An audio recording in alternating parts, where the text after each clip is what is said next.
So, are you a rider who worries about things that are outside of your control, things that are in your surroundings, in your environment when you're riding that cause you anxiety?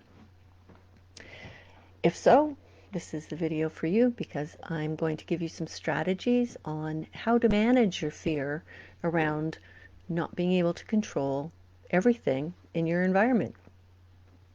So, if this is your first time joining me, I'm Ann Gage, the Horse Riding Confidence Coach, and I help anxious horse riders get back in the saddle with confidence and joy. And I'm the author of this book, Confident Rider, Confident Horse, which is available as a PDF download from my website, confidenthorsemanship.com, or you can get this lovely paperback. Um, Also, there's a link on my website, confidenthorsemanship.com. So, how do you control your anxiety about your surroundings when you're riding? Now, this is a question that came from a couple of people in my Facebook group, the Confident Horsemanship Community. And there are so many things that can be out of your control. Like if you're out hacking, if you go hacking on the roads, you can't control the traffic. You can't control how drivers drive on the road. You sometimes can't control how other riders or horses behave that you might be out with. You can't control what you might come across on the trail that might unsettle you or your horse. Hi, Brenda. You can't control things if you're riding indoors in the winter, like around here when the ice and snow start to slide off the roof. There are so many things. You can't control what other people do. So if you're at a horse show, for example, and there's a person with a stroller or an umbrella or something, or a dog that is barking, so many things. So the first thing to do, the first strategy for dealing with things that are beyond your control is to really do an assessment of what the true risk or danger is. Is it real? And if it's real, on a scale of 1 to 10, with 1 being minimal and 10 being really high, what's the risk? You need to do, I mean, we are riding large animals, so we do need to assess the risk at times. We need to assess how our horse is feeling. Is your horse capable of dealing with these things that you are conjuring up in your mind that might happen? Or if you've had a bad experience in the past that is traumatizing you still. So that's the first strategy, is to ask, is it real? And if it's real, what on that scale of 1 to 10, that risk scale, how high of a risk is it?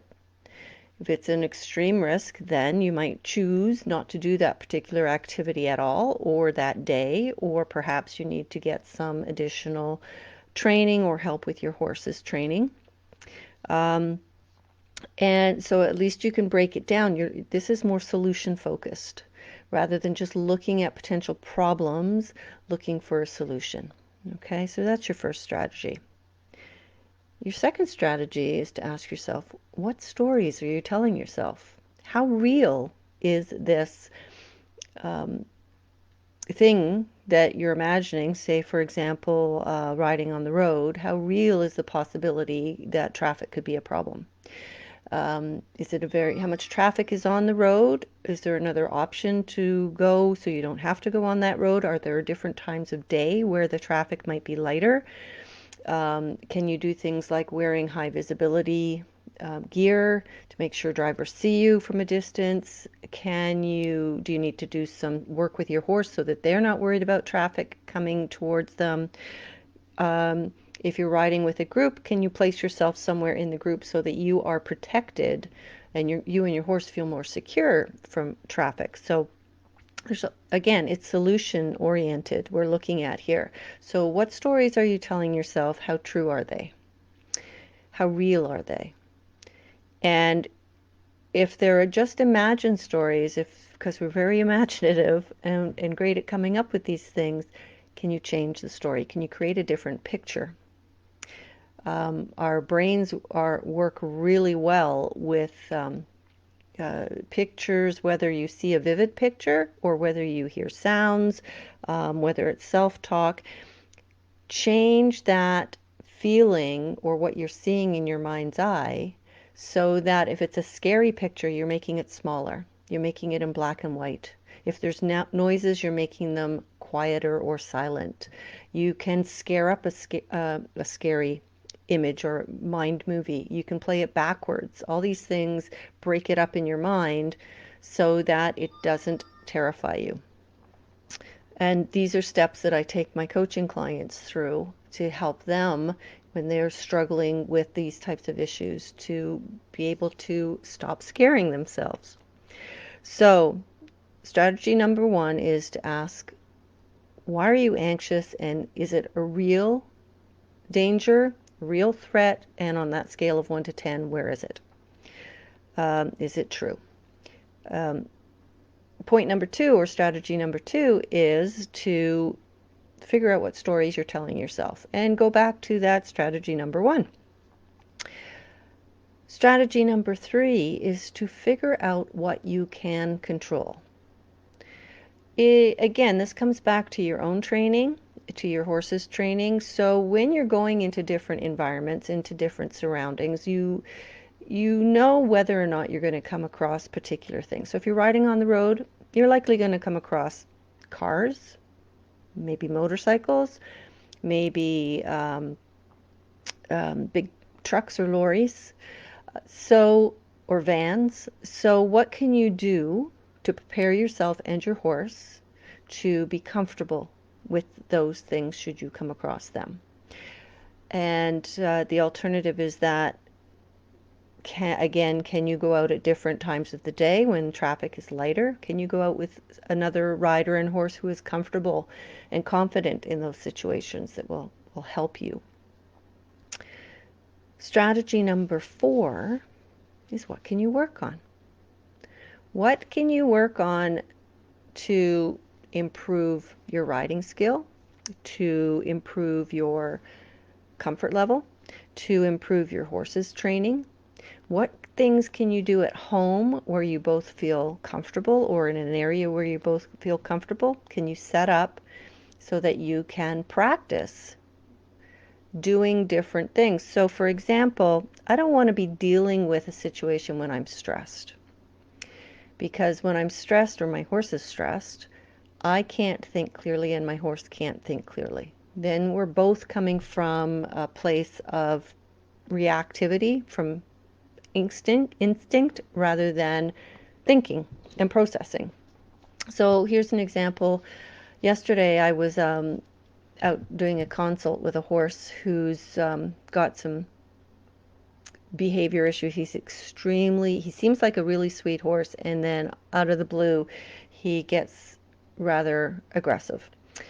And so I went out to see what was going on with this horse. And as we were standing, we just brought him out of the paddock, standing near the gate still, so he was near his buddies, but there was an arena right near us, and one of those coverall, dome-shaped arenas. And it was a sunny day, and the snow and ice was falling off the roof, little bits at a time, not great big avalanches, just be a little, and there'd be a little fall of snow, and this horse would leap backwards or leap away from the arena. And it got to the point, I was doing some positive reinforcement with him to help him stay calm, and it got to the point where he was beyond his fear threshold. And there was no point in continuing to do any work with him at that point. We just put him back in the paddock, took his halter and lead rope off, and stood near the gate and were chatting, the owner and I. And he just hung out at the gate with us. So I was able to carry on the training with him in a place where he was more relaxed, because then he could learn. And we could see him, even though the snow was continuing to fall off the roof, and he was only 3 feet further away from it, but he was in a place where he felt comfortable. His behavior changed and he was able to relax, and I was able to work on a couple of little things with him. So what can you work on, and where can you do it where you and or your horse are feeling comfortable? Do it within your comfort zone. And the fifth strategy is to reimagine the experience with a positive result.